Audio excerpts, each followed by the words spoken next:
प्रिय छात्र, online class के लिए आप सबका स्वागत है।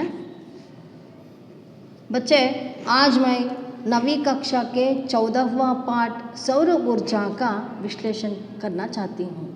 ये सौर ऊर्जा एक लेख है, ಅಂದರೆ ಇಲ್ಲಿ सोलर एनर्जी, सौर ऊर्जा का मतलब है शक्ति, सौर का मतलब है सूर्य, ಸೂರ್ಯನ ಶಕ್ತಿ, ಅದರ ಬಗ್ಗೆ ಒಂದು ಲೇಖನವನ್ನು ಬರೆದಿದ್ದಾರೆ. ಸೊ ಸೂರ್ಯನಿಂದ ಏನೆಲ್ಲ ಆಗ್ಬೋದು, ಯಾವುದೇ ರೀತಿ ನಮಗೆ ಸಹಾಯ ಆಗುತ್ತೆ ಅನ್ನೋದ್ರ ಬಗ್ಗೆ ತಿಳ್ಕೊಳ್ಳೋಣ. उसके पहले सौर ऊर्जा के समझने के पहले हम शब्दार्थ के बारे में समझेंगे. शब्दार्थ, कठिन शब्दार्थಗಳ ಬಗ್ಗೆ ತಿಳ್ಕೊಳ್ಳೋಣ. ऊर्जा का मतलब है संचलन की क्षमता देने वाली शक्ति.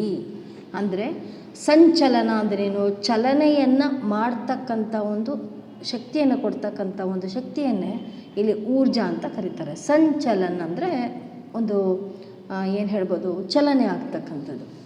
हाल ही का मतलब है वर्तमान, एट प्रेजेंट. हिस्सा का अंश है अंश का मतलब है भाग. हिस्सा ಅಂದರೆ ಒಂದು ಭಾಗ. ताप गर्मी, उष्णते हीट. स्रोत का मतलब है किसी वस्तु या तत्व का उत्पत्ति स्थान. ಅಂದರೆ ಸ್ರೋತ್ ಅಂದರೆ ಮೂಲ ಅಂತ, ಅಂದರೆ ಯಾವುದೇ ಒಂದು ವಸ್ತು ಆಗಿರ್ಬೋದು, ಒಂದು ಶಕ್ತಿ ಆಗ್ಬೋದು, ಒಂದು ತತ್ವ ಆಗಿರ್ಬೋದು, ಅದರ ಮೂಲ ಅಂದರೆ ಉತ್ಪಾದನೆಯ ಮೂಲವನ್ನು ಏನಂತ ಕರೀತಾರೆ, ಸ್ರೋತ್ ಅಂತ ಕರೀತಾರೆ. तकनीक, प्रविधि का मतलब है मेथड. किसी विशेष कला का ज्ञान, ಯಾವುದೋ ಒಂದು ಟೆಕ್ನಿಕ್, ಯಾವ ರೀತಿ ಅದನ್ನು ಯಾವುದಾದ್ರು ಒಂದು ವಸ್ತುವನ್ನು ಅಥವಾ ಒಂದು ಯಾವುದಾದ್ರು ತಿಳ್ಕೊಬೇಕು ಅಂದರೆ ಟೆಕ್ನಿಕ್ ಅಂತ ಹೇಳ್ತಾರಲ್ಲ, ಒಂದು ಟೆಕ್ನಿಕ್. ನವೀಕರಣೀಯ, ಅವಧಿ ಸಮಾಪ್ತ ಹೋನೆ ಪರ್, ಅಂದರೆ ಅದು ಯಾವುದೋ ಒಂದು ವಸ್ತುವಿನ ಅಂಶ ಮುಗಿದೋಗಿದೆ, ಅದಕ್ಕೆ ಚಾಪ್ಟರ್ ಕ್ಲೋಸ್ ಅಂತ ಅಂತಾರಲ್ಲ, ಅದನ್ನು ಮತ್ತೆ ರಿನ್ಯೂವಲ್ ಮಾಡ್ತಕ್ಕಂಥ ಪ್ರಯೋಗನ ನವೀಕರಣೀಯ ಅಂತ ಕರೀತಾರೆ. ಅವಧಿ ಸಮಾಪ್ತ ಹೋನೆ ಪರ್ ಪುನಃ ಉಪಯೋಗ ಸೆ ಲಾಯಾ ಜಾನೆ ವಾಲಾ. ಅದು ಒಂದು ವಸ್ತುವನ್ನು ಮುಗೀತು, ಅದು ಒಂದು ಚಾಪ್ಟರ್ ಕ್ಲಿಯರ್ ಆಗಿದೆ, ಆ ವಸ್ತು ನಮಗೆ ಬೇಡ ಅಂದಾಗ ಮತ್ತೆ ಆ ವಸ್ತುವನ್ನ ರಿನ್ಯೂವಲ್ ಮಾಡ್ತಾರಲ್ಲ. ಈಗ ಪೇಪರ್ಸ್ ಎಲ್ಲ ತೊಗೊಳ್ಳಿ, ಆ ಪೇಪರೆಲ್ಲ ಏನು ಮಾಡ್ತಾರೆ, ಮತ್ತೆ ಅದನ್ನು ರಿನ್ಯೂವಬಲ್ ಮಾಡ್ತಾರೆ. ಸೊ ಹಾಗಾಗಿ ಪ್ರತಿಯೊಂದನ್ನು ಸಹ ಕೆಲವೊಂದು ವಸ್ತುಗಳು ರಿನ್ಯೂವಲ್ ಮಾಡಬಹುದು, ಕೆಲವನ್ನ ಮಾಡೋದಕ್ಕೆ ಸಾಧ್ಯ ಆಗಲ್ಲ. ಇಂಧನ್, ವಾಹನೋ ಆದಿ ಮೇ ಉಪಯುಕ್ತ ಡೀಸೆಲ್, ಪೆಟ್ರೋಲ್ ಆದಿ ಪದಾರ್ಥ, ಅಂದರೆ ಫ್ಯೂಲ್ ಅಂತ. ಅಂದರೆ ಇಲ್ಲಿ ಇಂಧನ ಅಂತ ಬಂದಾಗ ವಾಹನಗಳಿಗೆ ಹಾಕ್ತಕ್ಕಂಥ ಉಪಯೋಗಿಸ್ತಕ್ಕಂಥ ಡೀಸೆಲ್ ಆಗ್ಬೋದು, ಪೆಟ್ರೋಲ್ ಆಗ್ಬೋದು, ಇವೆಲ್ಲವನ್ನು ಸಹ ಫ್ಯೂಯಲ್ ಅಂತ ಕರೀತಾರೆ, ಅಂದರೆ ಇಂಧನ ಅಂತ ಕರೀತಾರೆ. ಸಿಂಚಾಯಿ, ಕಿಸಿ ಜಲಸ್ರೋತ್ ಸೆ ಖೇತ್ ಮೇ ಜಲ ಪಹುಂಚಾನಾ, ಡ್ರಿಪ್ ಇರಿಗೇಷನ್ ಅಂತ ಕರಿಬೋದು. ಸಿಂಚಾಯಿ ಅಂದರೆ ಹಾಯಿಸೋದು, ಅಂದರೆ ಗದ್ದೆಗಳಿಗಾಗಿರ್ಬೋದು, ಹೊಲಗಳಿಗಾಗಿರ್ಬೋದು, ಯಾವುದೋ ಒಂದು ರೀತಿಯಲ್ಲಿ ಒಂದು ನೀರನ್ನು ಹಾಯಿಸ್ತಕ್ಕಂಥ ಕಾರ್ಯಕ್ರಮನ ಸಿಂಚಾಯಿ ಅಂದರೆ ಹರಿಸ್ತಕ್ಕಂಥದ್ದನ್ನು ಹೇಳ್ತಾರೆ. ಹಲ್ಕಾ, ಕಮ್ ವಜನ್ ವಾಲಾ, ಲೈಟ್ ವೆಯ್ಟ್ ಅಂತ ಹೇಳ್ತಾರಲ್ಲ ಹಾಗೆ. ಭಾರ್ಮೆ ಕಮ್ ಅಂದರೆ ತೂಕದಲ್ಲಿ ಬಹಳ ಕಡಿಮೆ ಇರ್ತಕ್ಕಂಥದ್ದು. यातायात का मतलब है आवागमन, ट्रांसपोर्टेशन. औद्योगिक, उद्योग संबंधी, इंडस्ट्रियल. औद्योगिक का मतलब है इंडस्ट्रियल. ये सभी पाठ में आने वाली शब्दार्थ है. आगे चलेंगे.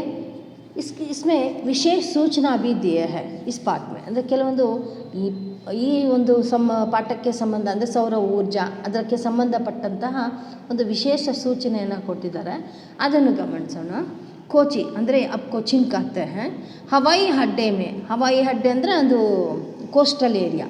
हवाई अड्डे में 100% और ऊर्जा का उपयोग किया जा रहा है. ಅಂದರೆ 100ಕ್ಕೆ 100 ಪಾಲು ಕೊಚ್ಚಿನ್ನಲ್ಲಿ ಈ ಒಂದು ಸೌರ ಊರ್ಜಾ ಅಂದರೆ ಸೂರ್ಯನ ಶಕ್ತಿಯನ್ನು ಬಳಕೆಯನ್ನು ಮಾಡ್ಕೊಳ್ತಾ ಇದ್ದಾರೆ. ಯಾವ ರೀತಿ ಮಾಡ್ಕೋತಾ ಇದ್ದಾರೆ ಮುಂದೆ ನೋಡೋಣ. और सौर ऊर्जा से बिजली उत्पादन के 2 तकनीक ಅಂದರೆ ನಾನು ಹೇಳಿದ್ದೀನಿ ಮೆಥಡ್, ಅಂದರೆ ಸೂರ್ಯ ಶಕ್ತಿಯನ್ನು ವಿದ್ಯುತ್ ಶಕ್ತಿಯಾಗಿ, ಅಂದರೆ ಇಲ್ಲಿ ಬಿಜಿಲಿ ಅಂದ್ರೇನು, ಕರೆಂಟ್ ಅಂದರೆ ನಮಗೇನು ಅಂತ ಹೇಳ್ತೀವಿ, ಕರೆಂಟ್ ವಿದ್ಯುತ್ ಶಕ್ತಿ ಅಂತ ಹೇಳ್ತೀವಲ್ಲ, ಅದಕ್ಕೆ ಕನ್ವರ್ಟ್ ಮಾಡ್ತಕ್ಕಂಥದ್ದು 2 ಮೆಥಡಲ್ಲಿ ಮಾಡ್ಬೋದು. ಒಂದು ಫೋಟೋ ವೋಲ್ಟಾಯಿಕ್, ಇನ್ನೊಂದು ಕಾನ್ಸಂಟ್ರೇಟಿಂಗ್.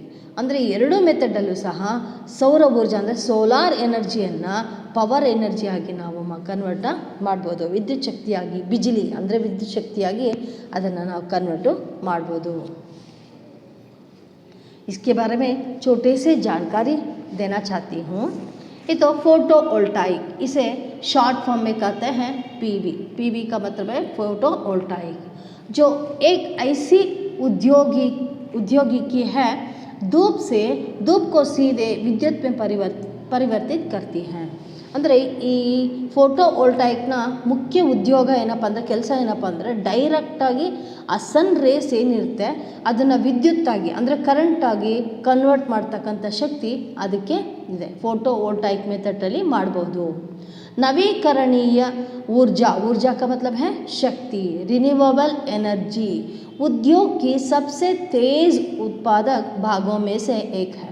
ಅಂದರೆ ಬಹಳ ಬೇಗ ಆ ಸೋಲಾರ್ ಎನರ್ಜಿನ ಪವರ್ ಆಗಿ ಕನ್ವರ್ಟ್ ಮಾಡ್ತಕ್ಕಂಥ, ಬಹಳ ಶಾರ್ಪಲ್ಲಿ ಮಾಡ್ತಕ್ಕಂಥ ಕೆಲಸ ಈ ಫೋಟೋ ವೋಲ್ಟಾಯಿಕ್ ಮಾಡುತ್ತೆ. ಸೊ ಇದನ್ನು ಹಲವಷ್ಟು ಕಡೆ ಬಳಸ್ತಾನೂ ಇದ್ದಾರೆ, ಉತ್ಪಾದನೆ ಜಾಸ್ತಿ ಮಾಡ್ತಾನೂ ಇದ್ದಾರೆ.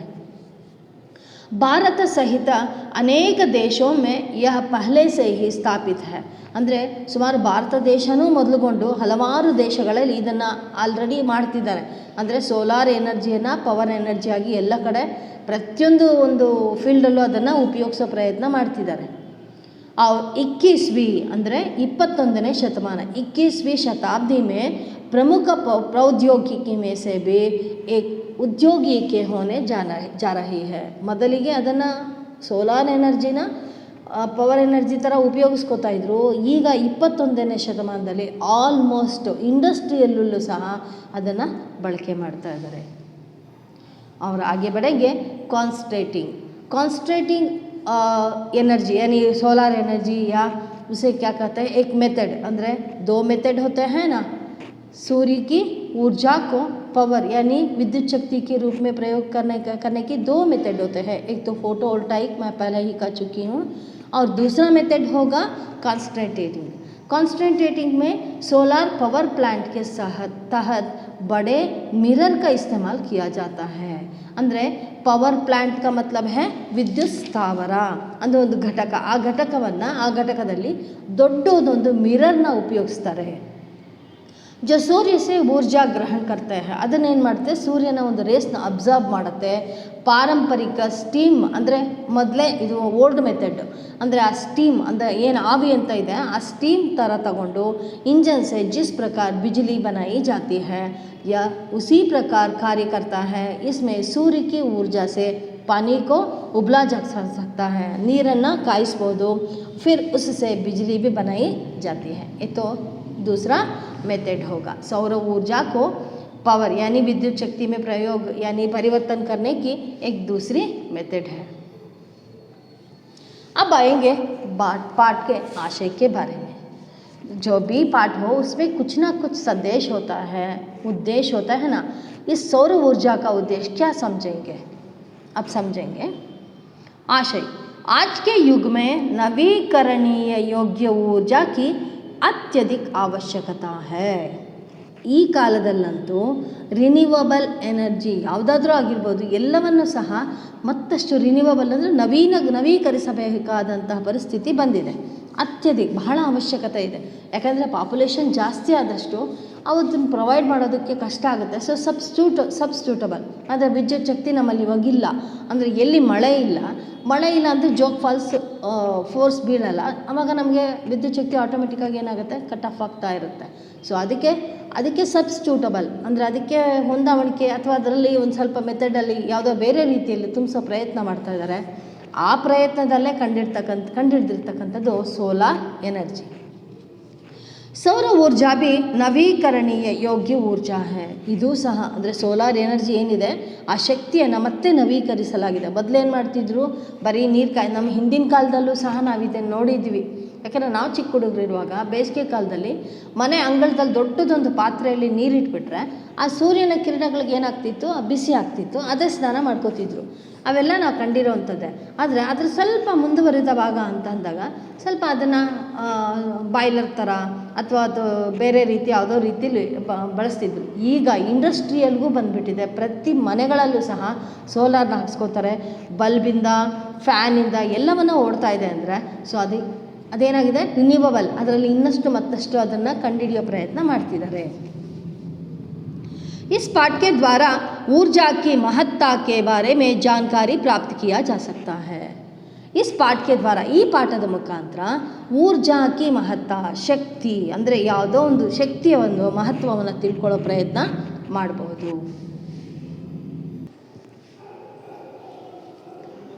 अब आएंगे पाठ के बारे में जानकारी. हजारों सालों से हम सूर्य की ऊर्जा का उपयोग करते रहे हैं. ಅಂದರೆ ಹಜಾರೋ ಸಾಲೋನ್ ಸೆ ಹಮ್ ಅಂದರೆ ಸಾವಿರಾರು ವರ್ಷಗಳಿಂದಲೂ ಸಹ ಸೂರ್ಯಕ್ಕೆ ಊರ್ಜಾ ಕಾ ಉಪಯೋಗ ಕರ್ತೆ ಜಾ ರಹಾ ಹೈ. ಸೂರ್ಯನ ಒಂದು ಎನರ್ಜಿ ಅಂದರೆ ಏನಿದೆ, ಶಕ್ತಿಯನ್ನು ಉಪಯೋಗಿಸ್ತಾನೆ ಬರ್ತಿದ್ದೀವಿ. ಲೇಕಿನ್ ಆದರೆ ಬಿಜ್ಲಿ ಬನಾನೆ ಕೆ ಲಿಯೆ ಉಸ್ಕಾ ಉಪಯೋಗ ಹಾಲ್ ಮೇ ಹಿ ಶುರು ಹುವಾ ಹೈ. ಅದನ್ನು ಹೇಳಿದ್ನಲ್ಲ, ಸೋಲಾರ್ ಎನರ್ಜಿನ ಆ ಕಾಲದಿಂದಲೂ ಬಳಸ್ತಾನೆ ಬಂದಿದ್ದೀವಿ. ಸಾವಿರಾರು ವರ್ಷಗಳಿಂದ ಅದನ್ನು ಬಳಸ್ತಿದ್ದೀವಿ. ಬಟ್ಟೆ ಒಣಗ್ಸೋಕ್ಕಾಗಿರ್ಬೋದು, ನೀರು ಕಾಯ್ಸೋಕ್ಕಾಗಿರ್ಬೋದು, ಇದನ್ನ ಬಳಸ್ತಾನೆ ಇದ್ದೀವಿ. ಆದರೆ ಈಗ ವಿದ್ಯುತ್ ಶಕ್ತಿ, ಬಿಜಿಲಿ ಅಂದರೆ ವಿದ್ಯುತ್ ಶಕ್ತಿ ಏನಿದೆ, ಪವರ್ ಕರೆಂಟ್ ಅಂತ ಏನು ಹೇಳ್ತಿದ್ದೀವಿ, ಆ ಬಿಜಿಲಿ ಬನಾನೆಗೆ ಉಸ್ಕಾ ಉಪಯೋಗ ಹಾಲಂಕಿ ಮೇ ಹಾಲಿಕ ಮತ್ಲಬ ಹೈ ಅಟ್ ಪ್ರೆಸೆಂಟ್ ಶುರು ಅಂದರೆ ಈಗಷ್ಟೇ ಅದನ್ನು ಶುರು ಮಾಡಿದ್ದಾರೆ.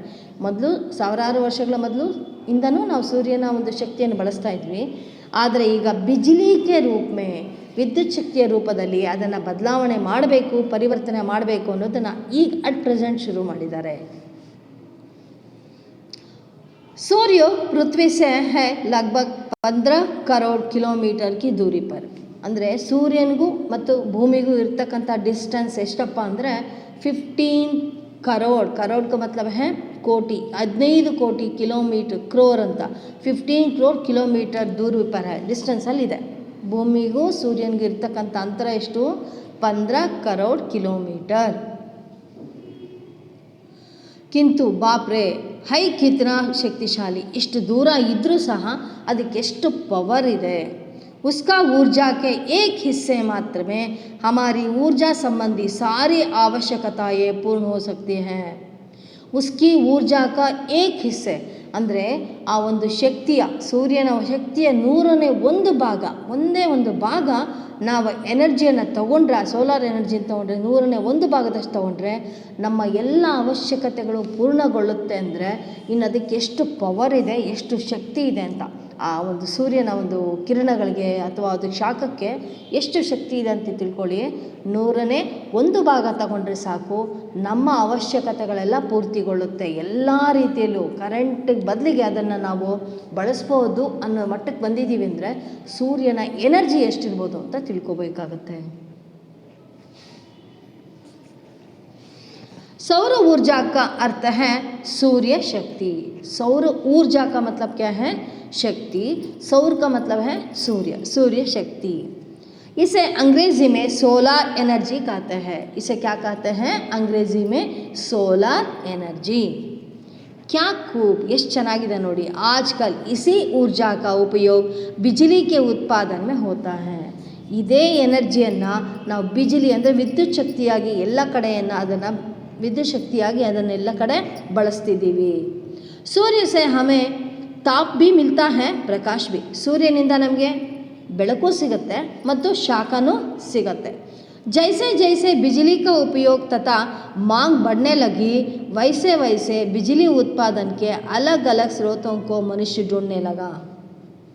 ಹೇಗೆ ಜೈಸೆ ಜೈಸೆ ಹೇಗೆ ಮನುಷ್ಯನಿಗೆ ಬಿಜಿಲಿ ಕಾ ಉಪಯೋಗ ತಥಾ ಮಾಂಗ್ ಬಡ್ನೆ ಲಗಿ, ಯಾವಾಗ ಕರೆಂಟ್ ಸಪ್ಲೈ ಆಗ್ತಿಲ್ಲ, ಅದನ್ನು ವಿದ್ಯುತ್ ಶಕ್ತಿ ಸಾಕಾಗ್ತಿಲ್ಲ ಅಂತ ಹೇಳಿದಾಗ ಅದನ್ನು ಕಂಡುಹಿಡಿಬೇಕು ಅಂತ ಏನು ಮಾಡ್ದ ಮನುಷ್ಯ, ಬೇರೆ ಬೇರೆ ಬೇರೆ ಬೇರೆ ಮೆಥಡ್ಗಳನ್ನೆಲ್ಲ ಶುರು ಮಾಡ್ದ. ಯಾಕಂದರೆ ಅವರ ಒಂದು ಜನರ ಒಂದು ಮಾಂಗ್ ಅಂದರೆ ಬೇಡಿಕೆಯನ್ನು ಪೂರೈಸೋದಕ್ಕೆ ಬೇರೆ ರೀತಿ ಹಾದಿಯನ್ನು ಹುಡುಕ್ದ. ಆ ಒಂದು ಮೂಲನೇ ಸೋಲಾರ್ ಎನರ್ಜಿ. ತಬ್ ಪ್ರಾರಂಭ ಹುವಾ ಸೂರ್ಯ ಸೆ ನವೀಕರಣೀಯ ಯೋಗ್ಯ ಊರ್ಜಾ ಕಾ ಉತ್ಪಾದನೆ. ಯಾವಾಗ ಬೇಡಿಕೆಯನ್ನು ಫಿಲ್ ಮಾಡೋಕ್ಕೆ ಹೋಗ್ತಾರೆ, ಆ ಬೇಡಿಕೆಯನ್ನು ಫಿಲ್ ಮಾಡೋಕ್ಕೆ ಹೋದಾಗ ಮಾಡ್ತಕ್ಕಂಥ ರಿಸರ್ಚ್ ಆಗಿರ್ಬೋದು ಅಥವಾ ಒಂದು ನವೀಕರಣ ರಿನ್ಯೂವಬಲ್ ಆಗಿರ್ಬೋದು ಮಾಡಿದಾಗ ಬಂದಿದೆ ಸೋಲಾರ್ ಎನರ್ಜಿ. ಸೋಲಾರ್ ಎನರ್ಜಿಲಿ ಎಷ್ಟಿದೆ ಅಂತ ಶಕ್ತಿ ಈಗಷ್ಟೇ ಗೊತ್ತಾಗ್ತಿದೆ. ನವೀಕರಣೀಯ ಯೋಗ್ಯ ऊर्जा का उत्पादन ಅಂದರೆ ರಿನ್ಯೂವಬಲ್ ಎನರ್ಜಿಯಲ್ಲಿ ಮುಖ್ಯತಃ 3 ವಿಧಗಳಲ್ಲಿ ನಾವು ಪರೀಬಹುದು. ಒಂದು ಜಲ, ವಾಯು और ಸೂರ್ಯ. इन 3 तत्वों से हो सकता है.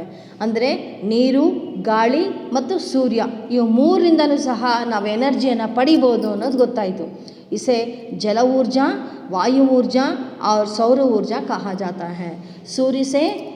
सूर्य का ऊर्जा को क्या कहते हैं? सौर ऊर्जा. सौर ऊर्जा कहता है. और जल ऊर्जा, वायु ऊर्जा. इन 3 जल, वायु, सूर्य में शक्ति निकलते हैं, उसी को कहते हैं जल ऊर्जा, वायु ऊर्जा और सौर ऊर्जा. आप इस चित्र में देख रहे हैं ना, पहले का है सोलार एनर्जी और दूसरा है वह जल यानी जल शक्ति या जल ऊर्जा और तीसरा है वायु ऊर्जा. वाह वाह, क्या बात है. पिछले कुछ वर्षों से सौर ऊर्जा उत्पादन की तकनीक में तेज़ी से वृद्धि है. ಅಂದರೆ ಬಿಜಿಲಿ यानी पिछले वर्षों कुछ वर्षों से ಹಿಂದೆ ಕೆಲವು ವರ್ಷಗಳಿಂದಲೂ ಸಹ सौर ऊर्जा सोलार एनर्जी उत्पादन की तकनीक में तेज़ी से वृद्धि हुई है. ಬಹಳಷ್ಟು ಮೆಥಡ್, ಸಾಕಷ್ಟು ಮೆಥಡ್ಗಳಲ್ಲಿ ಆ ಒಂದು ಸೂರ್ಯನ ಶಕ್ತಿಯನ್ನು ಮತ್ತೆ ಅಂದರೆ ರಿನ್ಯೂವಲ್ ಮಾಡ್ತಕ್ಕಂಥ ಕೆಲಸ ನಡೀತಾನೆ ಇದೆ. सौर ऊर्जा से बिजली पैदा करने के प्रमुख रूप से 2 तकनीकें उपलब्ध हैं. अदे ನಾನು ಮೊದಲೇ ಹೇಳಿದ್ದೀನಿ ನಿಮಗೆ, सोलार एनर्जी यानी सूर्य की शक्ति से बिजली उत्पादन करने में 2 मेथड यानी 2 तकनीकें होते हैं. एक है फोटोवोल्टाइक और दूसरा है कॉन्सेंट्रेटिंग. ये मैं पहले ही कह चुकी हूँ. ये दोनों मेथड से यानी ये दोनों तकनीकों से हम सूर्य ऊर्जा से बिजली उत्पादन कर सकते हैं. 2 ಮೆಥಡಲ್ಲೂ ಸಹ ಸೂರ್ಯನ ಶಕ್ತಿಯಿಂದ ಕರೆಂಟನ್ನು ಅಥವಾ ವಿದ್ಯುತ್ ಶಕ್ತಿಯನ್ನು ಪಡೀತಕ್ಕಂಥ ಹಾದಿ ಇವೆರಡೂ ಸಹ ಮೆಥಡಲ್ಲೂ ಪಡಿಬಹುದು. जी हाँ, इन दोनों तकनीकों में सौर ऊर्जा को सीधे बिजली में बदला जा सकता है. सौर ऊर्जा का उपयोग कहाँ कहाँ होता है, आइए देखें. ಅಂದರೆ ಇಲ್ಲಿ ನಾನು ಮೊದಲೇ ಹೇಳಿದ್ದೀನಿ, 2 ಮೆಥಡಲ್ಲೂ ಸಹ ಡೈರೆಕ್ಟಾಗಿ ಸೂರ್ಯನ ಕಿರಣಗಳನ್ನ ತಗೊಂಡು ಬಿಜಿಲಿ ಕರೆಂಟಾಗಿ ಕನ್ವರ್ಟ್ ಮಾಡ್ತಕ್ಕಂಥ ಕೆಲಸವನ್ನು ಪರಿವರ್ತನೆ ಮಾಡ್ತಕ್ಕಂಥ ಡೈರೆಕ್ಟಾಗಿ ಪರಿವರ್ತನೆ ಮಾಡೋ ಕೆಲಸನ ಮಾಡ್ಬೋದು. ಈಗ ನೋಡೋಣ ಬನ್ನಿ, ಸೌರ ಊರ್ಜಾಕ ಉಪಯೋಗ ಅಂದರೆ ಇದ್ರ ಉಪಯೋಗ ಎಲ್ಲೆಲ್ಲಿ ಮಾಡ್ತಾರೆ, ಹೇಗೆ ಮಾಡ್ತಾರೆ ಅನ್ನೋದ್ರ ಬಗ್ಗೆ ತಿಳ್ಕೊಳ್ಳೋಣ. सौर ऊर्जा ಅಂದರೆ ಸೂರ್ಯನ ಶಕ್ತಿ या विद्युत ऊर्जा के बदले में उपयुक्त होती हैं. ಅಂದರೆ ಇಲ್ಲಿ ಸೌರ ಊರ್ಜಾ ವಿದ್ಯುತ್ ಯಾನಿ ವಿದ್ಯುತ್ ಬಳಸ್ತಕ್ಕಂಥ ಕಡೆ ಎಲ್ಲ, ಆ ವಿದ್ಯುತ್ ಶಕ್ತಿಯನ್ನು ಬಳಸ್ತಕ್ಕಂಥ ಕಡೆ ಎಲ್ಲ ನಾವು ಸೂರ್ಯನ ಶಾಖವನ್ನು ಅಥವಾ ಸೂರ್ಯನ ಎನರ್ಜಿ ಏನಿದೆ ಆ ಶಕ್ತಿಯನ್ನು ಬಳಸ್ತಾ ಹೋಗ್ಬೋದು. यह ऊर्जा सीधे सूर्य से प्राप्त होती है. ಡೈರೆಕ್ಟಾಗಿ ಸೂರ್ಯನ ಕಿರಣಗಳಿಂದ ನಾವು ಅದನ್ನು ಪಡ್ಕೋಬಹುದು. इससे घरों में बिजली मिलती है, पानी भी गरमाया जा सकता है. ಇದೆಲ್ಲ ಗೊತ್ತಿರ್ಬೋದು ಅನಿಸುತ್ತೆ. ಸೋಲಾರ್ ಮನೇಲಿ ಹಾಕ್ಸ್ಕೊಂಡಾಗ ಎಲ್ಲ ಬಲ್ಬ್ಗಳು, ಫ್ಯಾನ್ಗಳು, ಮಿಕ್ಸಿ ಎಲ್ಲವನ್ನೂ ಓಡುತ್ತೆ. ವಿದ್ಯುತ್ ಶಕ್ತಿ ಏನಿದೆ ಆ ವಿದ್ಯುತ್ ಶಕ್ತಿಗೆ ಬದಲಿಗೆ ಈ ಒಂದು ಸೋಲಾರ್ ಎನರ್ಜಿಯನ್ನು ಅದು ಪ್ರೊಡ್ಯೂಸ್ ಮಾಡುತ್ತೆ ಅನ್ನೋದನ್ನು ನಮಗೀಗ ಗೊತ್ತಾಯಿತು.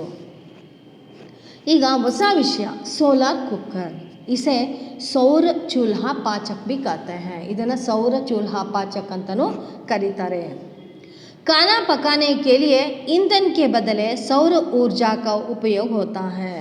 ಅಂದರೆ ಇಲ್ಲಿ ಅಡುಗೆ ಮಾಡೋದಕ್ಕೆ ಇಂಧನ್, ನಾನು ಮೊದಲೇ ಹೇಳಿದ್ದೀನಿ, ಕೆಲವರು ಗ್ಯಾಸ್ ಬಳಸ್ತಾರೆ, ಕೆಲವರು ಕೆರೋಸಿನ್ ಸೀಮೆಎಣ್ಣೆ ಬಳಸ್ತಾರೆ, ಕೆಲವರು ಸೌದೆಯನ್ನು ಬಳಸ್ತಾರೆ, ಕೆಲವರು ಎಲೆಕ್ಟ್ರಿಕಲ್ ಸ್ಟವ್ನ ಬಳಸ್ತಾರೆ. ಇವೆಲ್ಲದಕ್ಕೆ ಬದಲಾಗಿ ನಾವು ಸೂರ್ಯನ ಶಕ್ತಿಯನ್ನು ಬಳಸಿ ಅಡುಗೆ ಮಾಡಬಹುದು. ಯಾವುದರಿಂದ? Solar cooker. ಇಸೆ कहते हैं सौर चूल्हा पाचक. जी हाँ, सोलार कुकर को बाहर रखकर खाना पकाया जा सकता है. ಆಲ್ರೆಡಿ ಈಗ ಮಧ್ಯಪ್ರದೇಶ, ಉತ್ತರ ಪ್ರದೇಶದಲ್ಲೆಲ್ಲ ಇದು ನಡೀತಾನೆ ಇದೆ. ಈ ಕುಕ್ಕರ್ನೆಲ್ಲ ತರ್ತಾರೆ, ಸೂರ್ಯನಿಗೆ ಇಟ್ಬಿಟ್ಟು ಬಾಕ್ಸ್ ನೋಡಿ, ಇಲ್ಲಿ ನೋಡ್ತಿರ್ಬೋದು ಚಿತ್ರದಲ್ಲಿ ನೀವು. आप इस चित्र में देख रहे हैं ना, इसी तरह होता है ये सोलार चूल्हा पाचक. ಅಂದರೆ ಇಲ್ಲಿ ಸೋಲಾರ್ ಕುಕ್ಕರ್ ಅನ್ನೋದು ಹೀಗಿರುತ್ತೆ. ನಮ್ಗೆ ಏನೇನು ಬೇಕು ಕಂಟೆಂಟ್ನ ಅದರಲ್ಲಿ ಫಿಲ್ ಮಾಡಿ ಆ ಸೂರ್ಯನಿಗೆ ಇಟ್ಬಿಟ್ರೆ ಆ ರೇಸು ಅದರ ಮೇಲೆ ಬಿದ್ದು ಅದು ಹೀಟಾಗಿ ಬೇಯುತ್ತೆ. ಸೊ ಎಷ್ಟು ಚೆನ್ನಾಗಿದೆ ನೋಡಿ, ಎಷ್ಟೆಲ್ಲ ಅಪ್ಡೇಟ್ ಆಗಿದ್ದೀವಿ ಅಂತ. ಅಂದರೆ ಏನೆಲ್ಲ ವಿದ್ಯುತ್ ಶಕ್ತಿ ಆಗಿರ್ಬೋದು, ಕರೆಂಟ್ ಸ್ಟವ್ ಆಗಿರ್ಬೋದು, ಕೆರೋಸಿನ್ ಆಗ್ಬೋದು, ಗ್ಯಾಸ್ ಆಗ್ಬೋದು, ಈ ಎಲ್ಲವೂ ಸಹ ಮುಗಿದು ಹೋಗ್ತಕ್ಕಂಥ ಒಂದು ಫ್ಯೂಲ್ಸ್, ಮುಗಿಬಹುದು. ಬಟ್ ಸೋಲಾರ್ ಮುಗಿಯೋದೇ ಇಲ್ಲ. ಸೂರ್ಯ ಇರೋಷ್ಟು ದಿನ ಪ್ರಪಂಚ ಇರುತ್ತೆ. ಸೊ ಪ್ರಪಂಚ ಇರೋವರೆಗೂ ಸೂರ್ಯ ಇರುತ್ತೆ. ಸೂರ್ಯನಲ್ಲೂ ಇಷ್ಟೆಲ್ಲ ಶಕ್ತಿ ಇದೆ ಅಂತ ತಿಳ್ಕೊಂಡು ಅದನ್ನು ಬಳಸೋ ಕಾರ್ಯಕ್ರಮ ಮಾಡಿದ್ದಾರೆ. ನಿಜವಾಗ್ಲೂ ಅವ್ರಿಗೆ ಯಾವ ರೀತಿ ಥ್ಯಾಂಕ್ಸ್ ಹೇಳಬೇಕು ಗೊತ್ತಾಗ್ತಿಲ್ಲ. ಯಾಕೆಂದರೆ ಇವತ್ತು ತುಂಬ ಕಷ್ಟಪಡ್ತಿದ್ದೀವಿ. ಕೆಲವು ಕಡೆ ಅಂತೂ ಮಧ್ಯಪ್ರದೇಶ, ಉತ್ತರ ಪ್ರದೇಶದಲ್ಲೆಲ್ಲ ಆಲ್ಮೋಸ್ಟ್ ಸೋಲಾರ್ ಎನರ್ಜಿನೇ ಬಳಸ್ತಕ್ಕಂಥದ್ದಾಗಿದೆ. ಸೊ ನಾವು ಸಹ ಸೂರ್ಯನ ಶಕ್ತಿ ಇಷ್ಟಿದೆ, ಸೂರ್ಯನ ಕಿರಣಗಳ ಶಕ್ತಿ ಇದೆ ಅಂತ ತಿಳ್ಕೊಬೇಕು. ನಾವು ಬಳಸ್ಕೊಳ್ಳೋ ಪ್ರಯತ್ನ ಮಾಡಬೇಕು. ಇದರಿಂದ ಪೊಲ್ಯೂಷನ್ಸ್ ಕಮ್ಮಿ ಆಗುತ್ತೆ, ಅದಂತೂ ಅಕ್ಷರ ಸಹ ನಿಜ.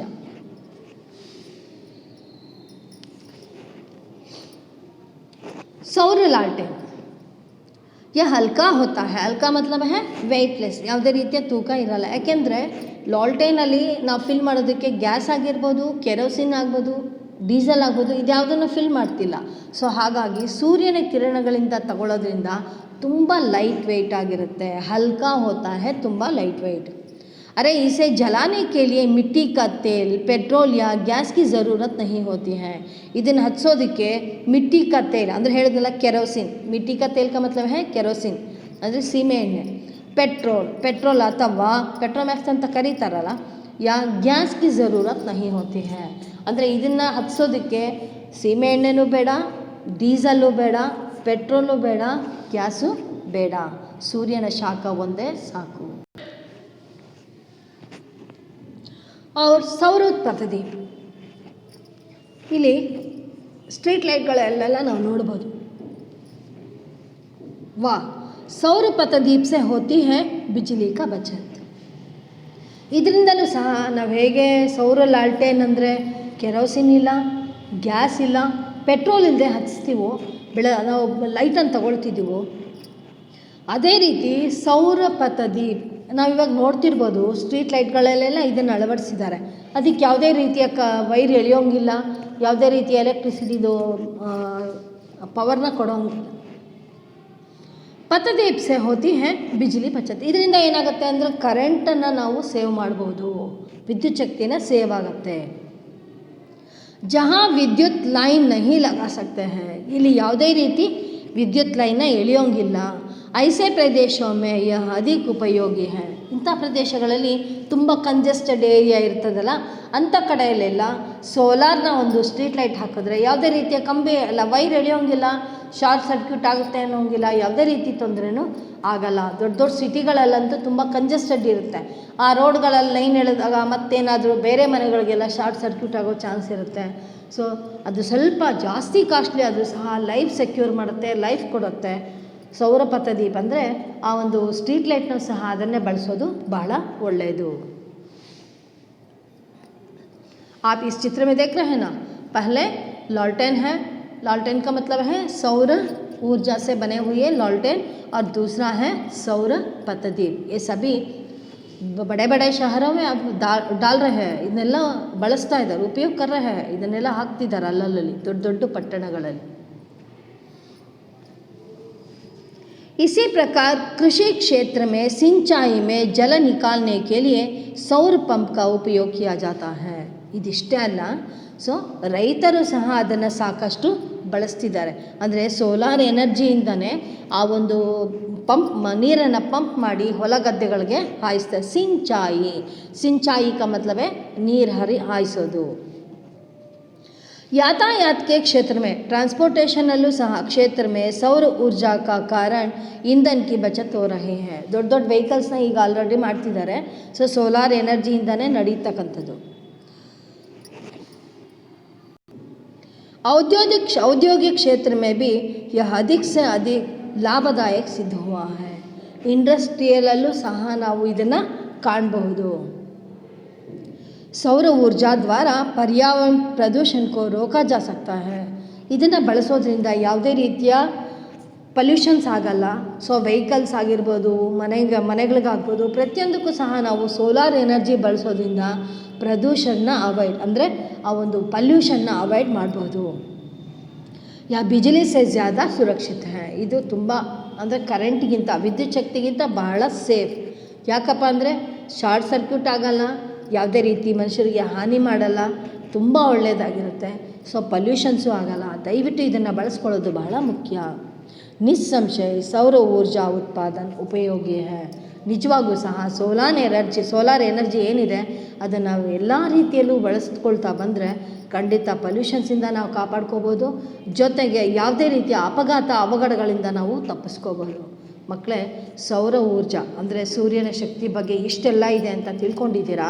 ಸೊ ಅದನ್ನು ಸಾಕಷ್ಟು ನಾವು ಸಹ ಅಳವಡಿಸ್ಕೊಳ್ಳೋದು, ನಮ್ಮ ಮನೆಗಳಲ್ಲಿ ಹಾಕಿಸ್ಕೊಳ್ಳೋ ಒಂದು ಅಭ್ಯಾಸವನ್ನು ಮಾಡ್ಕೊಳ್ಳೋಣ.